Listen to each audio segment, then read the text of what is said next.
Haan arin nga ni. Maray pa, aramon niya to ngunyan sa DCGB. Nata, ano man dapat kong maaraman dyan? Ata, magdaog kita. Aramon niya to ang kakaibang mga impormasyon, mga istoryang mapapakinabangan baaguan panguntuhan. Totoo yan! Uya na ang programang Aramon Yato digdi sa DCGB. Kaiba si Mardela, Aramon Yato.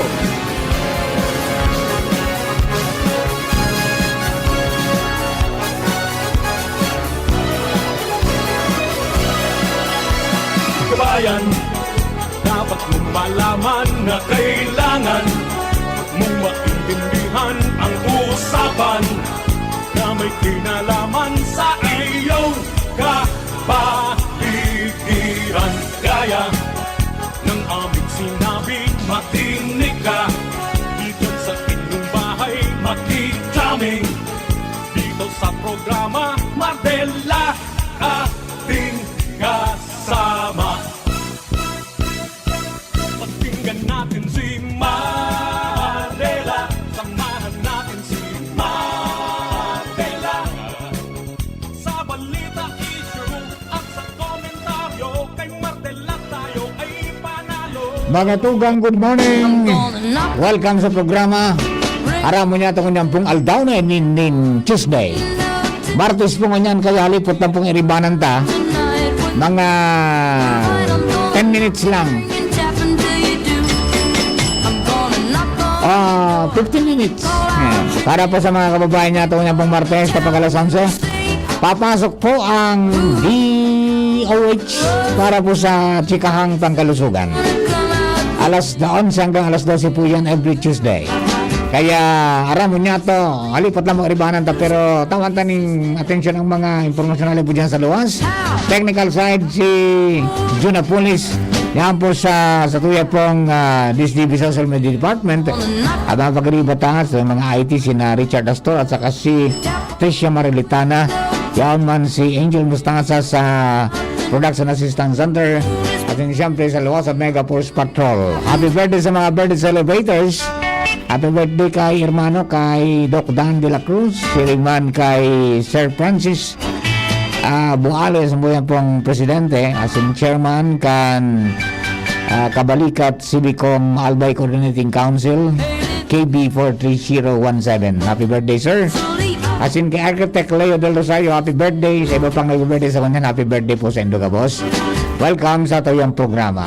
And then syempre naman po sa mga kabarangay nato, mga tugang, sa mga teachers po natin, Happy Teachers Day para po sa Indoga Boss. Teacher, genius ka kaya? Bukod sa lesson plan, may thesis pang ginagawa. Lagari sa tahanan, kayod sa eskwela. Wonder Woman ka, ngunit wala namang layo. Maraming salamat po. Kung wala sa inyo mga teachers, wala kami rito. And syempre, mga tugang 81 days to go before Christmas. Merry Christmas!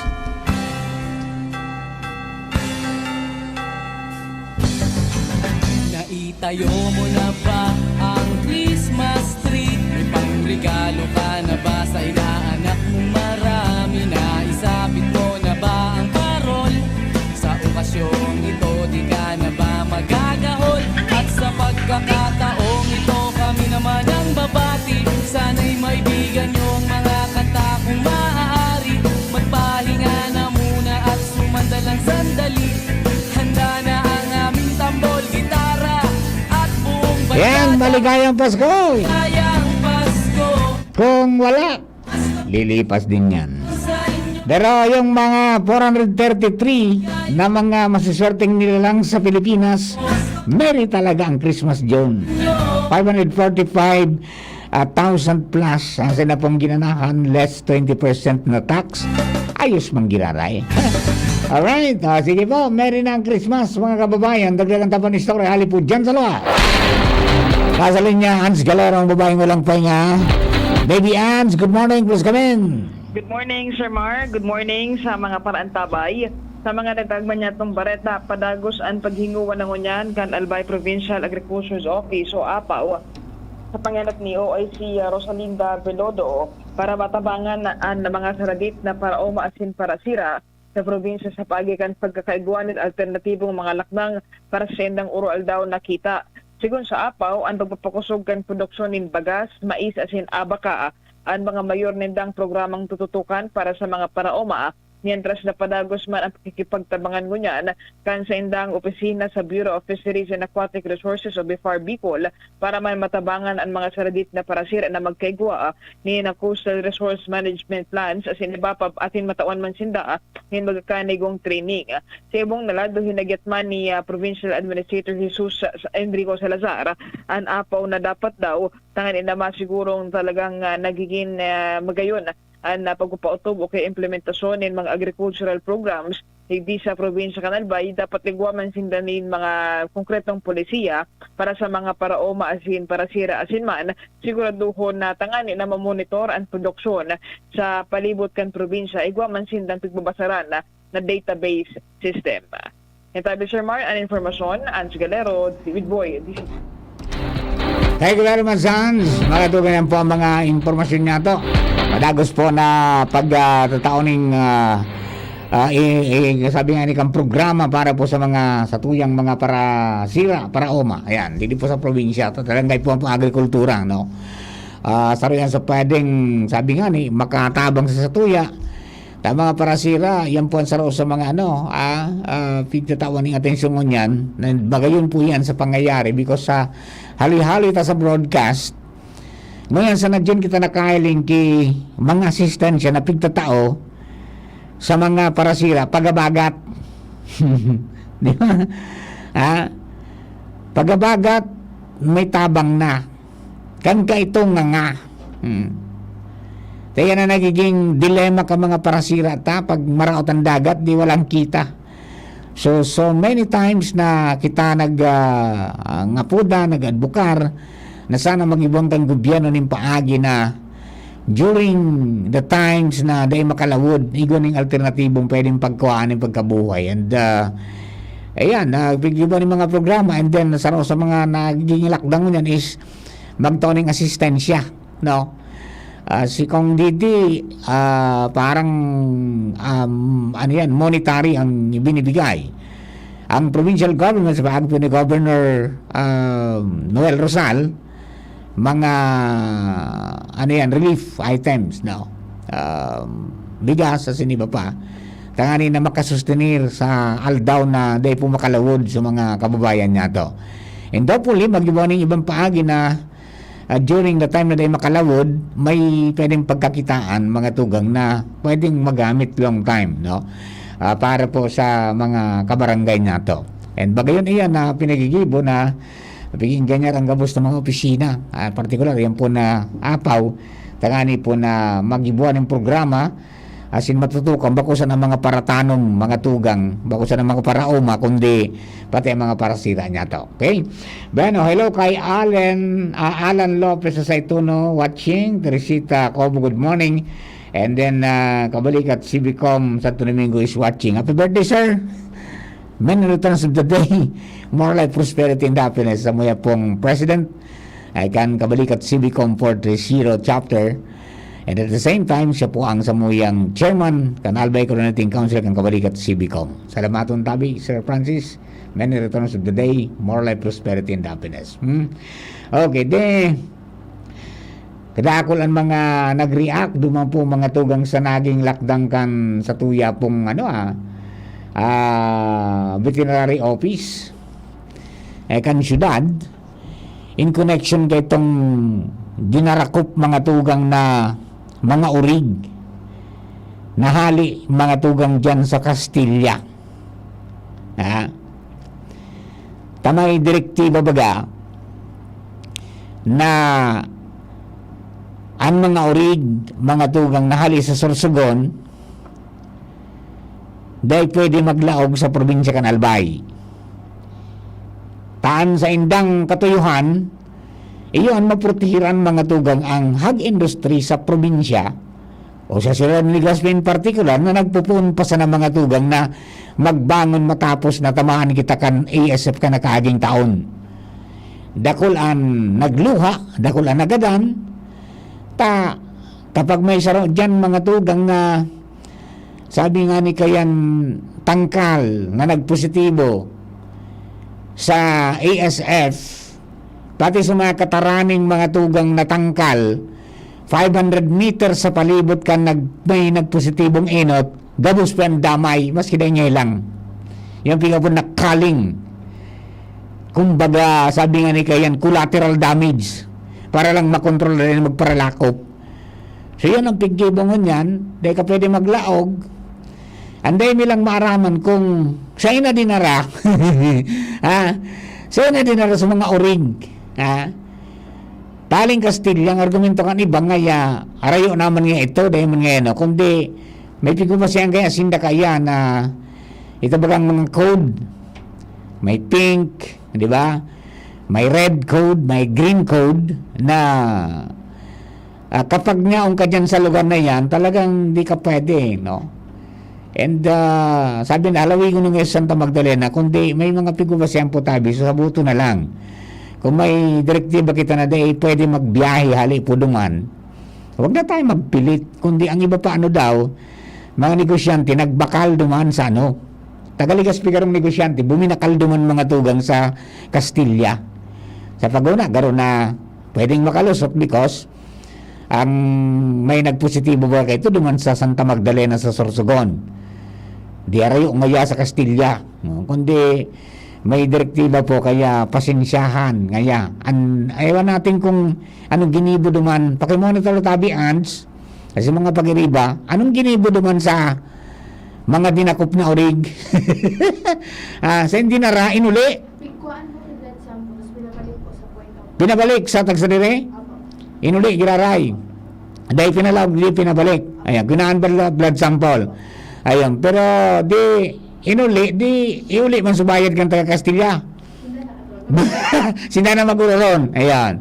Basta na importante, dahil man kinumpiskar.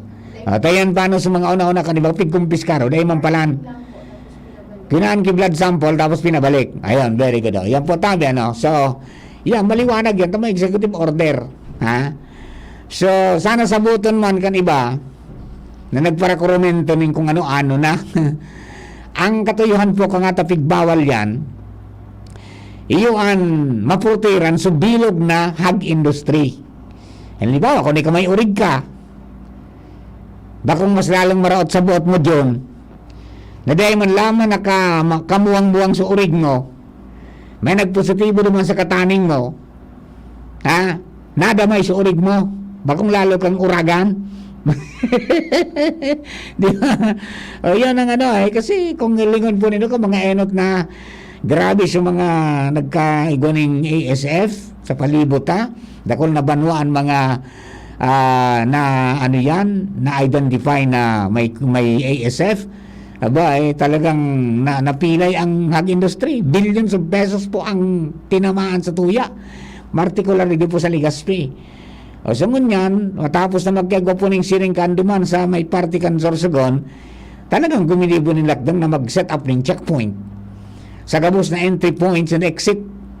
Makatunga kan Legazpi asing ang probinsya ng Albay, tanganing masiguro din makalaog digdi. Kapag may lumawag pong saro, sana, nako, sabihin ko sa Indo nga, idi ka mo. Di ba? So, sabuton ta na lang po tabi, magsunod na lang sa lay, no? Magsunod na lang.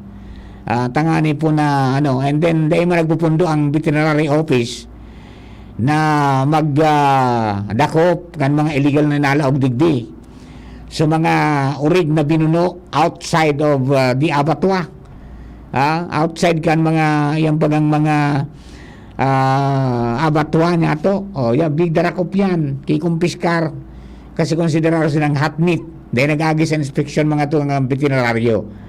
Yan po ang salo na kan meat inspector. Kaya para masiguro na safe mga tugang ay pasiguroon ta na lang. Pati mga processed foods, processed meats, kumpiskar po, pig rikisa. Kaya dakula man ang pasalamat aduman sa mga mamahand kang checkpoint na very very vigilant pag-abot po dyan. Kaya ang baga, pag may urig na nailing na urig din nga sa may kalye shipping, pirang metro siyang palaog mga tugang sa slaughterhouse sa abattoir. Kunyan yan mga 500 meters garo, may checkpoint dyan. Pagabot yan kan oreg na nakalunan niya halimbawa sa tricycle o kaya sa auto, di upan yan yung kan di ba diliang kang so temperature yan. Tasi iling ko may kalintura. Ang first symptoms mga tugang kang igwang iisip, so may kalintura. So duman pala sa kaso kan mga kinuang urig sa Castilla, pinabalik palan. Matapos na kuhaning blood samples, pinabalik. Dahil talagang dahil pinalaog. Okay? So yan po tabi. So, dahil man kinumpiskar. Kadakol sududa kan iba. Sayang ngaya. Guminastos ngaya. Tapos iba ang nakinabang. Ako tira. Aramon ta daw yan. Yun po tabi. Sabi ni Angel, base po sa indang pagtugay-gay, yan po sa issue yan. Kinaanin blood sample sa mga orig, tapos pinabalik mga tugang sa Castilla. Ayan. At bawal nga no entry yung mga orig, whether yung buhay, karnina o prinoseso na pagali sa Sorsogon, bawal pumasok sa Albay asin sa Legazpi. So maliwanag po yan. Okay? Alright, paano na? Duman sa mga kababayan ta, ano nga igwapa ning kunyan, igwapa nga yan ning pan-segunda diya o tersira diya. Sabi mo kan amigo ko si Sir Marvin Baloloy, yung dating tourism officer mo dyan sa sa Santo Domingo, pantulo na yung init kang karne. Dahil naubos. Ang nangyayari. Sa indo po ka, boss. Good morning po. Giraray sa mga tagbang tabay ta. Okay. Di maliwanag po ang pahayag ng LTFRB na bawal maningil muna kapag walang matrix. So, pag dahil pumakitang nare-receiving reklamo, Angel, sa mga dating ngaralangkaw sa singil, dahil papigbaba. Yun na ng mga talagang mahalang barakalon, talagang paigpit ng sinturo natin. Kaya duman po sa mga kabarangay tayo. Hello kay MJ 3 Hieronimo, Sir 47. Yan, good morning po tabi sa imo. Rin naman kita third vaccine. Advance ka ngayon, Sir Mara. Pa-third vaccine na. Para doon sa mga kabarangay ta. Paano? Duwan ako dyan? Aray, pwede na. 2 minutos pa. 2 minutos pa. Yan. 2 minutos. Tama. So, hiling ko sarili ko. 2 minutos. Duman sa mga kabarangay ta, magpasiguro kita kan sa tuyang mga gagastuson. Tapadipisil po ang buhay. Halangkaw ang kuryente, malangkaw pa. Ngayon Oktubre, pwedeng lumangkaw ng tuda-tuda yan. Sa ibang probinsya nga 20 na. Di 18. Yeah? O pwedeng kang mga nakaagi ang projection is baka maging 23 sa Albay. Sus para Yosef. Di ba? So tipid-tipid kita sa kuryente kung dahil man talaga nagpapalto kunta. Ang advice ko sa Indo, pati yan ang mga appliances ko na bago, TV, mga component, kung dahil nindo gamit, bulnotong tabi nido saksakan, tayan kung in-off mo sana, nagkukonsumo po tabi ng kuryente. Yan po tabi. Nganing di kita magulpi. Para lusukon ang ilaw, kung dahil pigagamit. Okay. Pagkatapos, kung masaod, umadyan sa shopping, magdara ng listahan. Magdara ng listahan. Tangani, mga tugang na sumakuha mo o gagastusan mo talagang kaipuhan mo sana. Takon dahil kang listahan baka makalaog ka naman sa pigapuntang impulse buying, sayang. Di mo naman kailangan na dahil dahil ako nagtiripo, nagparabakal ka man, dahil mo palang kaipuhan, sayang man kang kwarta. Iya ba? And ang pinaka-general kayan is, do not spend beyond your means. Huwag kang gagastos ng sobra sa iyong kinikita. Yan ang pinaka-the best dyan, mga tugang na panuntunan, para di ka mahirapan. Hayaan mo kung nagpa-deliver ng TV si Angel ng 52 inches, huwag ka nang mag-aspire na magpa-deliver ng 85 inches. Tama ka, di mo alam kung kumura ang kuryenteng kukonsumong ka ng 85 inches, mag-ibi ka. Di ba? Naghulog ka na kan sa TV, nadagdagan pa sa buhay mo ng kuryente, lalo kang naghirap. O yan po tabi piece of advice and friendly advice from Papa Mar with love. Okay? O, aduwa na kita. Tawa kung saan kita makaabot, bata nag-abang na sina amiga ta sa DOH para po sa usapang o chikahang pangkalusugan every Tuesday po yan masunod after the news break. Asendo ka boss, thank you very much and God bless the Philippines. And po si Marla, I will be back alas 12 hanggang alas 12:30 ninod to sa alas 12 mga bareta. Thank you. It's been coming for some time. Katawan nasolusyonan dahil sa paggamit ng Aromatic Plus Plus ng Doc Alternativo.